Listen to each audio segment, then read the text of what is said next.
Now, I've made no secret of the fact that I found the last week to be quite a sad affair. I campaigned alongside Boris Johnson in 2016 and campaigned for him in 2019. I'm proud to have done so in 2016, watching a packed room in Newcastle give an old Etonian Tory a standing ovation like a room of clapping seals was incredible. Watching constituencies that had voted Labour for their entire existence, you could put a donkey up on it with a red rosette and they would vote for it. But they voted for Boris for the first time, and it was so impressive to see.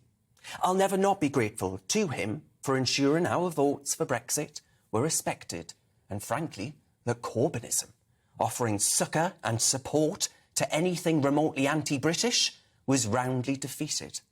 But we are where we are. This is where we're at. Boris is out, and a new leader must now be elected. And ultimately, I care more about the country and the conservation of its values, its heritage, its freedoms, and its economy. If the Conservative Party is the best vehicle to defend those things, then happy days, folks. But as I say, I care more about the values of freedom and protecting those. But the Conservative Party has recently presided over an expansion of the state that we haven't seen during peacetime. We now have a public that believe, as it did during the pandemic, a government can do more, spend more, and as a consequence, take more. There lies the path to madness. The Conservative platform it cannot exist solely as a more moderate Labour or Green Party.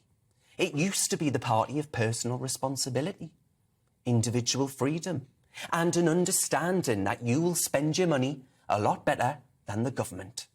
It's a government that presides over energy insecurity to appease those who glue themselves to our roads and works of art, who block traffic and prevent progress in a country that, let's not forget, emits only 1% of global CO2 emissions. It presides over the online harms bill that seeks to empower those who are offended online. Rishi Sunak became this century's most successful socialist chancellor through tax raising and spending sprees. So is all lost, folks? Will Sabir Korma, having survived police investigation into Beergate, a man so wooden that he makes Pinocchio look agile and Sir Major interesting, will he now glide to number 10 in the next election? Well, Kemi Badenoch is one of those running for the Tory leadership, and I don't know about you, but she's caught my eye. I first met Kemi when she was a Tory member of the London Assembly. She's now an MP for Saffron Walden in Essex, and originally from Nigeria. Kemi is somebody that came here because she loves our way of life and can see how much many of us take it for granted. Fraser Nelson, the editor of The Spectator magazine, Kemi's former employer, said that she was wondering what took the magazine so long to declare its support for Brexit. She couldn't understand why the greatest country in the world had so many in it that thought so little of it. So much so that they'd allow it to be swallowed up by some European conglomerate. In the London Assembly, she was a thorn in the side of the Identity First left, and she's been met by constant attrition of abuse because she dares be a black woman that doesn't view being black as being a victim, and certainly doesn't view being black and British as a problem. Far from it. And she dares to be a woman that recognises the importance of removing ideology from the debate around sex and gender, especially in our schools. We hear nothing anymore of the British dream of a country where your sex, your sexuality, your skin colour, your class, and whatever else doesn't mean a damn, in which would do away with divisive identity politics, and you can succeed in life exclusively on your work and your merit. Could Kemi Badenoch robustly champion that dream?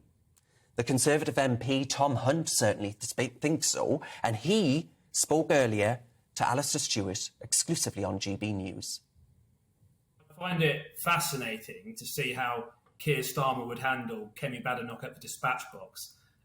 You know what I mean? I think we've all seen, I think many of us have seen Kemi Badenoch on the dispatch box. We've seen her absolutely take apart figures of the left.